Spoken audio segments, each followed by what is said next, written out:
నమ్మిక ఉంచిన వారు, నమ్మకస్తులకి దేవుని సహాయం ఎల్లప్పుడూ తోడుగా ఉంటుంది. హల్లెలూయా.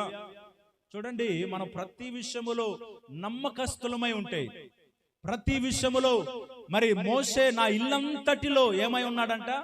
మోషే గురించి దేవుని వాక్యం సెలవిస్తుంది, మోషే నా ఇల్లంతటిలో నమ్మకస్తుడు. హల్లెలూయా.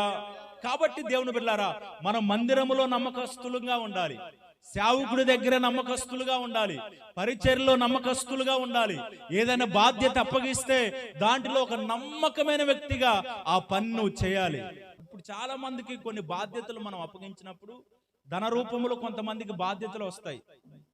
మందిర విషయంలో అయ్యా ఇగో ఇంత కానుకుంచుకొని ఈ మీటింగ్కి నువ్వు ఖర్చు పెట్టు నమ్మకంగానే, ఒకవేళ సేవకుడు నీకు కొంత ధనాన్ని ఇవ్వచ్చు, సౌండ్ సిస్టానికి వాడు, లైటింగ్కి వాడు, లేదా భోజనాలకు వాడు అని ఈ చర్చి బిడ్డలనే సేవకుడు ఏం చేస్తాడంటే ఆ పరిచర్లకు వాడుకుంటాడు. హల్లెలూయా.